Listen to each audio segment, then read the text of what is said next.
Ces enfants vivent dans un des quartiers les plus pauvres d'Antananarivo, la capitale de Madagascar. Pour survivre, leurs parents les envoient souvent travailler. Un enfant sur 4 est actif dans le pays.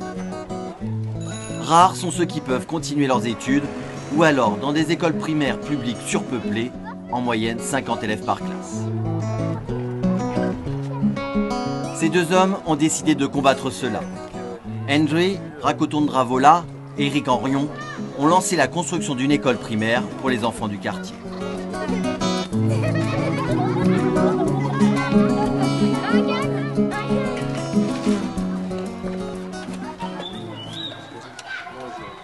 Construite au milieu des rizières, l'école qui sera laïque s'appellera l'île aux enfants.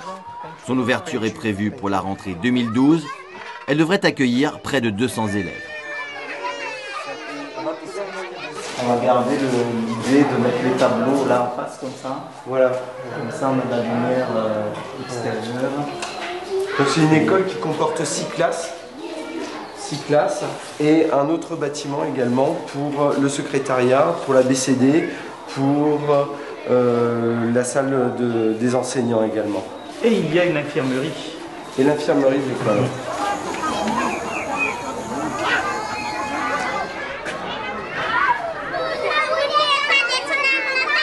André est journaliste à Mayotte, une île française voisine de Madagascar. Mais ses origines, il les retrouve sur cette terre.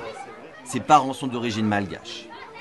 C'est mon père qui a eu ce projet. Il est instituteur aux Comores, ensuite à Mayotte pendant de longues années. Et donc à la retraite, il a décidé en fait de construire une école dans un endroit, dans un quartier défavorisé. Et il se trouve qu'il a préféré le faire ici parce qu'il n'y avait aucune structure. Et mon père est décédé entre-temps, le projet n'était pas fini. Et donc j'ai repris le projet.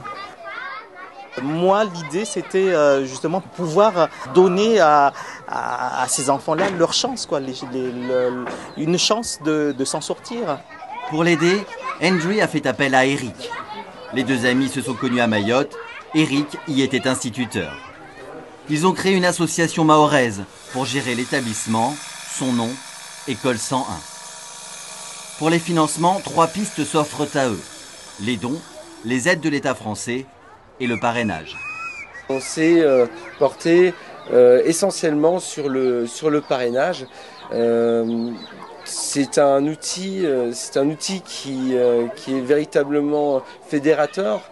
Ça permet aux gens de métropole, de France ou même de Mayotte de pouvoir parrainer un enfant sur Madagascar et financer ses études et financer sa scolarité.